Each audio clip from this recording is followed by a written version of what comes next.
welcome back to KimKredibleLife. You can catch me on YouTube, Instagram, and Facebook, all with that same handle. And we're back today with another eye look, and I'm very excited to show this one because I'm a lover of all things purple, as you can tell, and this look does have sort of a lilac shimmer in with it. So we have Optimistic, back for another highlight, Ambiguous, Nimble, and Marvelous. And we're going to create yet another eye look using these colors right here. So I'm glad you guys are with me. I hope you've enjoyed some of the videos on my page already. So you know me, I like to take some eye primer because I have slightly oily lids. But if you don't have oily lids, the good news is our Moodstruck pressed shadows are infused with primer. And they typically don't move around. And they're very pigmented, and they translate, the color in the palette translates to your eye, unlike a lot of eyeshadows I've used in the past that takes a lot of application and you still don't get that pigment that you see and admire in the palette, and then it shifts, moves, increases, especially if you have hooded eyes like me, right? So we're all about mature hooded eyes, and that just means I've got some extra skin sort of hanging down, and sometimes you have to take that into factor when you are placing your eyeshadow. So we'll kind of talk about that today as well. I'm going to get started. As you can tell, I have my face done, my eyebrows. Eyebrows really frame the eyes, set the tone. So that is important as well. And we're going to take our deluxe brush, great flat brush. I love our tools because they hold up and they don't shed and they don't break. And they last a good long while. So I'm going to do this half, the inner half of my eye, with the color Optimistic. And we're going to go up just above my natural crease, because when you have mature eyes and you open your eyes, it tends to disappear. So you kind of want to keep that color visible. But we're going to blend in with some other colors, and we're going to transition some other colors as well. So part of it is color choice, your placement, and then blending all those guys together so that you don't see where one color stops and the other one starts. So same thing, we're going to do half of the eye, mainly the lid, in this Optimistic, and I went ahead and highlighted my inner corner as I am doing that. And then we might go back and highlight the brow. I like to do that after I have placed my other shadows. Okay, so next we are going to take the Ambiguous color. Oh, you guys, this is gorgeous. Okay, and some of the shimmers are metallic. You just want to be sure that you get rid of any potential fallout, but honestly, ours have very little to no fallout. So we are going to take this gorgeous yet subtle color, and I feel like, you know, purples will really make hazel and green eyes pop, but like I've said before, there are no rules. If you like purple, it doesn't matter what color your eyes are, you go for it, because it's all about choosing the colors that make you happy. So we're just going to do the outer half of our eye with this Ambiguous. Isn't that gorgeous? And then we're going to go over here and we're going to do this eye as well. And we're just carrying that in. We're not, you know, blending back and forth at this point because we're intentionally placing that color there. And you're going to build on it as much or as little as you want of that color.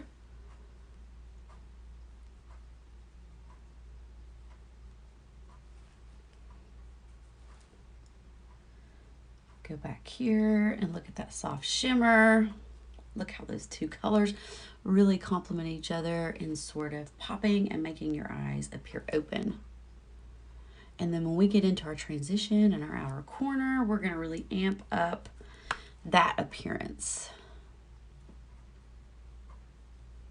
I don't know if you can tell, but I am not getting any fallout. I have a little mirror over here I look into as well. All right. I think I have about got that placed where I want it. And we've just pulled it inward over that lid there. And next I'm going to take, this was the fluffy crease brush. Gosh, another one of my very favorites. I can't do without probably any of these, but that's probably the one I use the absolute most. All right, so next we're going to take this really pretty creamy brown, and it's called Nimble, and we're going to take the crease brush. All right, this is more like a pencil brush, and if you can see the difference, shorter, more dense, more tapered. And if you have smaller lid space, you're going to want to use smaller pencils, so you may not want to use the fluffy crease brush unless you're kind of doing an all over corner color like I did. I like this because it is smaller and I can control the placement a little bit better because I don't have as much lid space as some people out there. And this is going into what we call the transition, which goes right above the crease but below the brow bone. And it may go, you know, slightly into the crease there. And you know, if you've watched my videos, you see how I really like to blend these colors. So we're going to go over here and we're going to do the same thing on this side.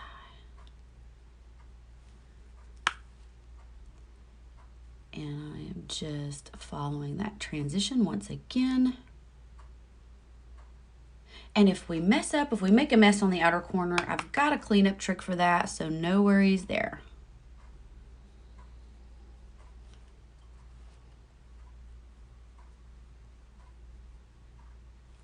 All right, and again, we don't want to lose any of those colors, so I'm going to go back in and just sort of tap that ambiguous back in there, making sure we don't lose that beautiful lilac color. Very soft, very pretty purple. And that optimistic is still shining through there. All right, you've seen me use that angled shadow brush. This is one of my favorites. Drop down below what your favorite brush is. I would love to know. So we're going to take this guy and go into Marvelous. And we're just going to do sort of a little baby outer corner here, just to intensify that brown just a little bit.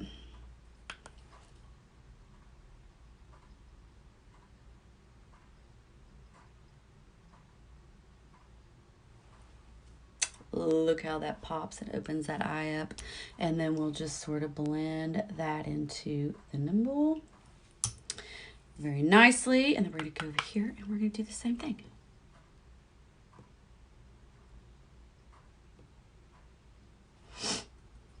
Again, just intensifying sort of that little outer corner there and making it pop. And this angled brush is perfect for that whole area there, just to help you outline that little outer corner there perfectly. And now here's where we're going to start the blending. And let's see, do one more thing with the purple so we don't lose that.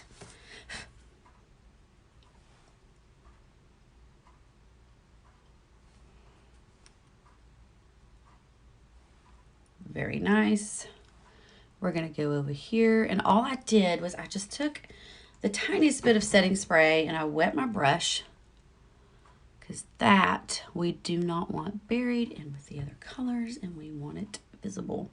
So I'm going to take my deluxe brush with the optimistic on it. I just barely dipped back in because we want to blend that back over as well as this Nimble.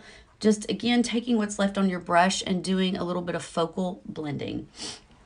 And when it's all said and done, you can go back in and blend with your blending brush if you want to soften the entire look.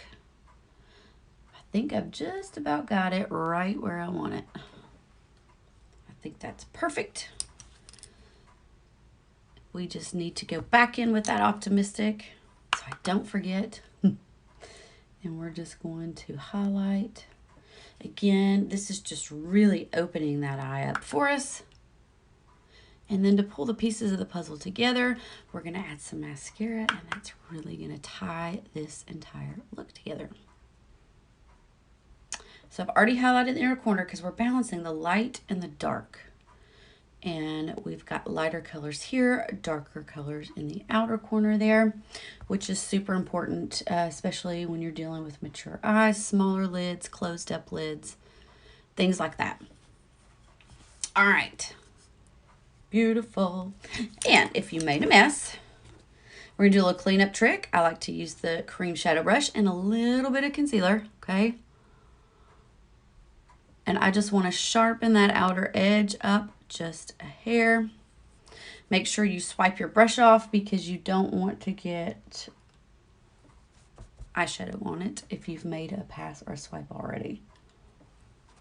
And then you don't want to smear it all around. Okay, so I don't know if you can notice. Boom, instant eye lift. All right, so drop down below what you struggle with in particular when it comes to eyeshadow, color choice, blending, no matter what it is. And if you wanted to soften everything, you would take your blending brush and sort of go back over this look. So I'm gonna quickly add some mascara so you can see the whole look pulled together. And just like that, we have pulled the entire look together with the mascara, the eyebrows, the eyeshadow. We took Optimistic, Ambiguous, Nimble, and Marvelous, and we made a beautiful eyeshadow palette for our eyes. So it's about tools, including the proper eyeshadow that's great quality, and it's going to stay put all day and not crease. And then it's also about the tools we used. This was an option: the blending brush, angle shadow sponge brush, the deluxe brush, fluffy crease brush, and I used the cream shadow brush for the cleanup when I used my concealer on the outer corner. So I hope you guys enjoyed this. I hope it helps. Drop down if you have any questions about this. I'll supply a cart link with these tools specifically just for you all to make it super easy if you want to shop those looks or send me a message for any questions. Hope to do more of these, incorporating mascara, brows. Stay tuned. Otherwise, you guys have a fantastic day. Thanks.